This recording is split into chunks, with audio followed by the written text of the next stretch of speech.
Now we will understand this using this case study. Even before we proceed further with this case study, or let me provide all the details. So, how do you think banks become profitable?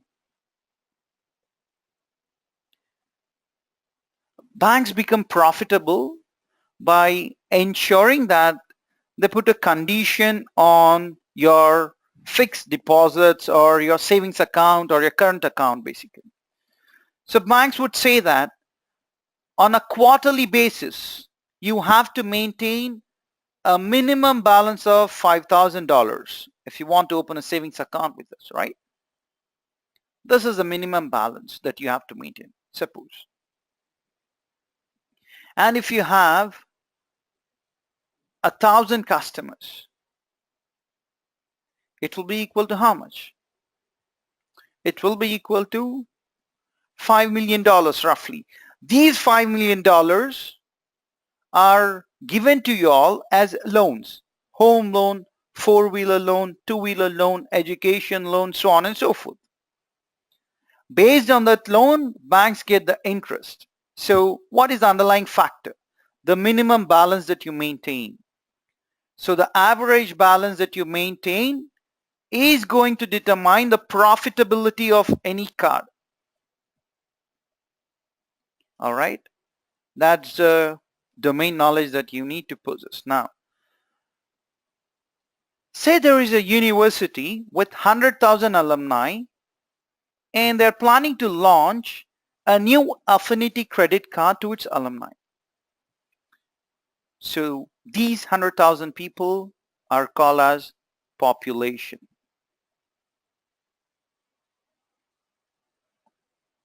Here are two scenarios. Scenario A: do you want to do a full-fledged launch? Do you want to launch the affinity credit card to all 100,000 people? Then determine whether you're being profitable or not.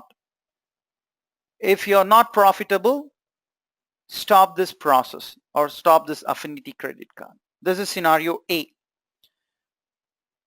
Scenario B: rather than launching it to 100,000 people, can I do a pilot? Can I launch it to only a small subset of people, determine whether this credit card would be profitable or not, and if it is profitable, launch it to 100,000 people. If not, do not launch. Which scenario do we want to follow? Obviously, you would say that we want to go with scenario B. We do not want to go and take this big bang route and launch this credit card to all 100,000 people. Rather, what you would do? You would launch it to a sample and see whether you're being profitable or not. If you're profitable, then launch it to all 100,000 people. That makes sense.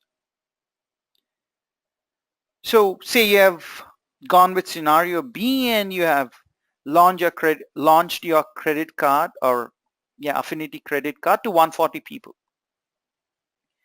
These 140 people started using the credit card, and the average balance maintained by these folks happened to be $1990.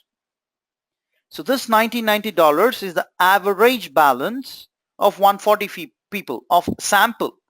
Since it's a sample average balance, it is represented using X bar.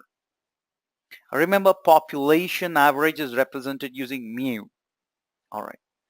And the standard deviation of this sample happens to be $2,833. So this is your standard deviation.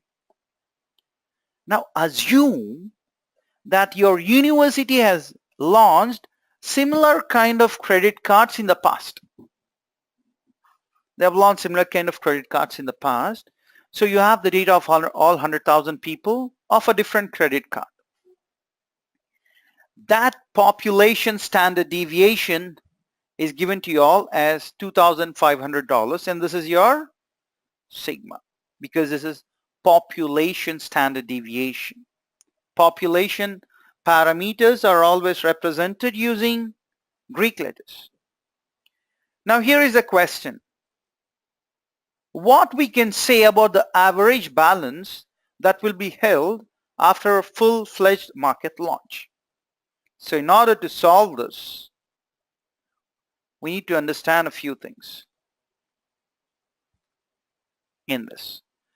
Based on the sample data, which provided you all the point estimate for the mean, which is $1990, the question is, can we trust this estimate?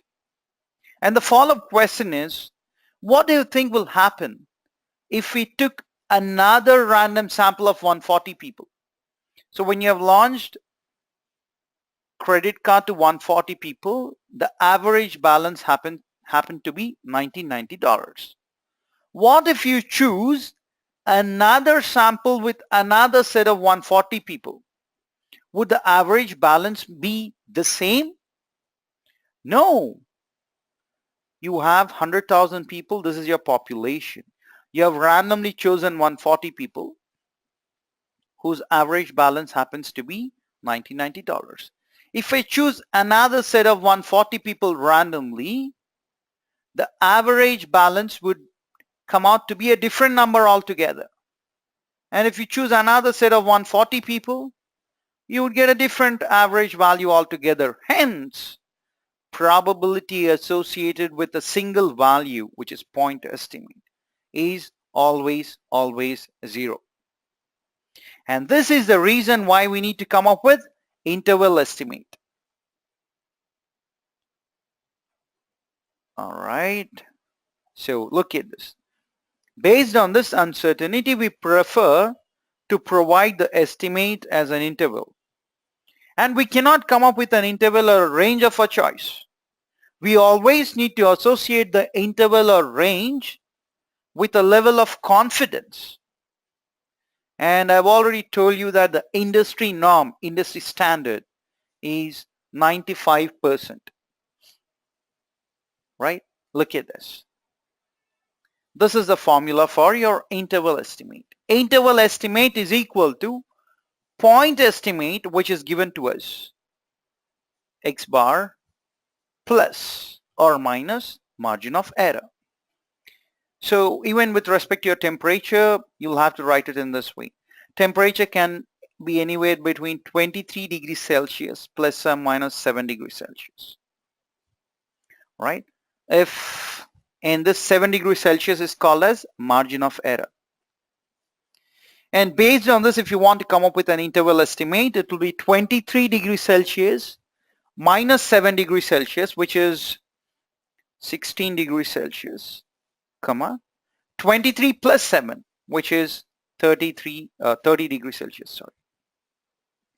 This is your minimum temperature. This is your maximum temperature. So this is your lower range and this is your upper range. All right. Now,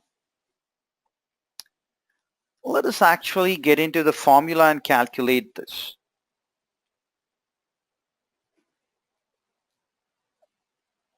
Okay. I'm just checking your... All right. So let us now actually get into the formula and solve this. Here is a formula. Interval estimate is equal to point estimate. That's your x bar is your point estimate. And this complete z1 minus alpha sigma over square root n. This complete part is called as margin of error. Margin of error. The industry standard is 95%. Yep. And what does that mean? You need to construct a confidence interval with 95% confidence level, right? So this 95% is nothing but 1 minus alpha. All right. Now, you know what is x bar, which is given in the problem formulation, and this is $1990.